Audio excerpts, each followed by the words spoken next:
ছোট্ট Ayman school bag কাঁধে নিয়ে ধ্বংসস্তূপের পাশে বসে আছে। তার স্কুল এখন ধ্বংস হয়ে যাওয়া একটি দেয়াল মাত্র। এক সাংবাদিক জিজ্ঞেস করলেন, তোমার স্কুল কই? আয়মান বলল, ওই যে ছিল, এখন ধ্বংস হয়ে গেছে। সাংবাদিক কিছুক্ষণ চুপ থেকে আবার বললেন, তোমার আব্বু কই?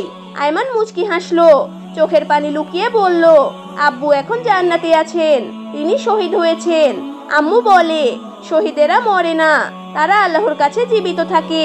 তারপর সে ব্যাগটা শক্ত করে চেপে ধরে বলল, আমি স্কুলে যাব, অনেক বড় হব, জান্নাতে আব্বুর সঙ্গে দেখা হবে, আমি ওখানেই অপেক্ষা করব।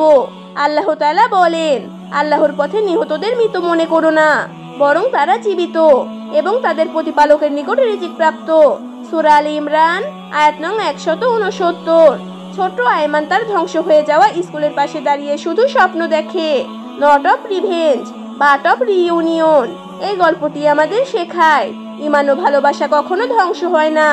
আল্লাহর উপর ভরসা, শহীদের মর্যাদা এবং জান্নাতের আশাও এক শিশুকে কিভাবে দাঁড়িয়ে রাখে তা দেখলে আপনি নীরব হয়ে যাবেন।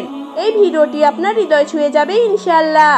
লাইক, কমেন্ট, শেয়ার করুন, মুসলিম উম্মার কষ্ট ছড়িয়ে দিন এবং চ্যানেলটি সাবস্ক্রাইব করতে একদমই ভুলবেন না।